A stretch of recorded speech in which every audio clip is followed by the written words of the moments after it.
नमस्कार दोस्तों, news time में आपका बहुत बहुत स्वागत है। दोस्तों, अडानी इतना पैसा, इतना पैसा, इतना पैसा,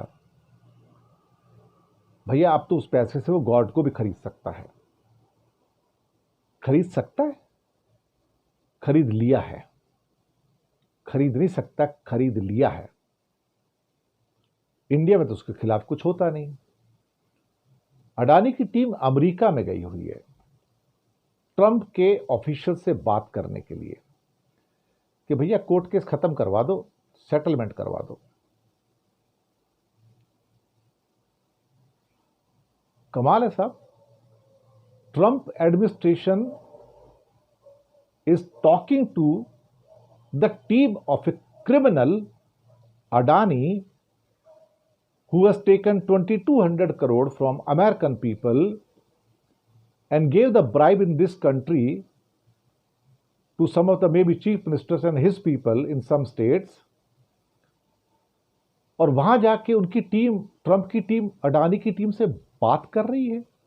और ये ब्लूमबर्ग की रिपोर्ट है, मेरी नहीं, ब्लूमबर्ग की रिपोर्ट है। हैरान होते हैं साहब, इस बंदे ने मैनेज कर लिया कि ट्रंप की टीम आपसे बात करे। ट्रंप की टीम को किसने बोला होगा कि अडानी से बात कर लो भैया? एक ट्रंप के भी तो आका है ना यहां पर, एक इंडिया में, शायद उनके कहने पे ही। तभी तो इंडिया अमेरिका के इतने दबाव में है ना। लेकिन एक बात तो क्लियर हो गई साहब, अगर आपके पास पैसा है ना तो आप गॉड को खरीद सकते हो। अब मैं गॉड ही वर्ड यूज करूंगा, यहां पे कोई और वर्ड यूज नहीं करूंगा। कहीं बोल दिया तो दूसरे धर्मों के लोग मेरे को कच्चा खा जाएंगे। Adani has purchase the God, cannot purchase नहीं, हैज परचेज ऑलरेडी। अमेरिका में ट्रंप एडमिनिस्ट्रेशन से बात कर रहा है कि केस सलटवा दो मेरा, थोड़ा बहुत पेनल्टी वगैरह देके खत्म करवा दो, धंधा खत्म, मैं तैयार हूं। इसका मतलब एडमिशन तो है ना, उसका एक्सेप्टेंस तो है ना कि मैंने वहां से 2200 करोड़ रुपए लिए और इंडिया में रिश्वत दिए। चलो एक बार को ट्रंप एडमिनिस्ट्रेशन मान गया कि भैया हम तुमको प्रेसिडेंशियल पार्डन दे सकते हैं, क्योंकि प्रेसिडेंट के पास पावर है। मैं पहले बता दूं, प्रेसिडेंशियल पार्डन है, ट्रंप के पास पावर है, उसको किसी कोर्ट में चैलेंज नहीं किया जा सकता। ये बात बिल्कुल सही है। लेकिन साहब, प्रेसिडेंशियल पार्डन किसके लिए है? कोई अपराध किया तभी तो प्रेसिडेंशियल पार्डन है ना। और अपराध यह कि 2200 करोड़ रुपए अमेरिका की जनता से उठाए और हिंदुस्तान में रिश्वत दिए कई चीफ मिनिस्टरों को, उनके मातहत लोगों को।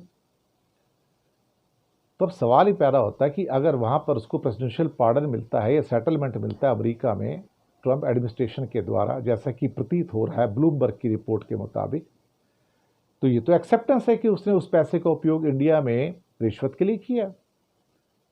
तो अगर इंडिया में अडानी ने रिश्वत दी, जो कि वहां एक्सेप्टेंस हो रही है, अमेरिका में अगर एक्सेप्ट करता है रिश्वत दी है, तो यहां कैसे डिनाई कर सकते कि मैंने रिश्वत नहीं दी? तो भैया फिर तो एक बात तो पक्की है कि यहां भी उसको 10 साल के लिए अंदर जाना पड़ेगा, क्योंकि रिश्वत दी है ना। रिश्वत लेना, रिश्वत देना दोनों अपराध है। और वो जिन्होंने रिश्वत ली है, क्या उसकी जांच हुई आज तक? नहीं। क्या सेबी ने जांच की? नहीं। क्या सुप्रीम कोर्ट ने दबाव डाला? नहीं। चंद्रचूड़ साहब ने बचाया अडानी को? हां, बचाया। तभी तो मैंने कहा अडानी के पास पैसा है और उस पैसे से वो गॉड को खरीद चुका है। इंडिया में तो कोई इसके खिलाफ कुछ कर नहीं सकता, ना कभी इसको समन आता है ना कुछ आता है। सेबी की आज तक हिम्मत नहीं पड़ी उसको बुला के पूछ ले भाई कि तू ये अपराध कर क्यों रहा है। और अभी तो इनसाइडर ट्रेडिंग में उसका जो दूसरा क्या नाम है, प्रणव अडानी, पकड़ा गया। वो तो प्रूव हो गया एक्चुअली। अब वो कहता है मेरा सेटलमेंट करवा दो यहां भी। तो बेईमानी, मक्कारी, ठगी तो इनके ब्लड में है अडानीज के। उसी के बेस पे तो इतना बड़े बने हैं ना। और बनाने वाला कौन है उसको आपको पता है, उसका आका कौन है इंडिया में? सवाल तो पूछे जाने चाहिए ना दोस्त। सवाल नहीं पूछोगे तो कैसे काम चलेगा? लेकिन हां, ईमानदारी तो तेल लेने गई ना इस दुनिया में। और सच्चाई, ईमानदारी, चरित्रवान रहना, गांधी जी के कदमों पे चलना, ये सब बेकार की बातें हैं। जो मक्कार है, जो ठग है, जो बेईमान है, जो लुटेरा है, जो रॉबर है, वो देश पे रूल भी करता है और वो भगवान को भी अपना नौकर बना के रखता है। द गॉड कहाँ है? क्या इस दुनिया में गॉड है? मुझे तो नजर नहीं आता कहीं। गॉड भी अडानी के साथ में है। इससे ज्यादा और मैं क्या कहूं। शुक्रिया आपका।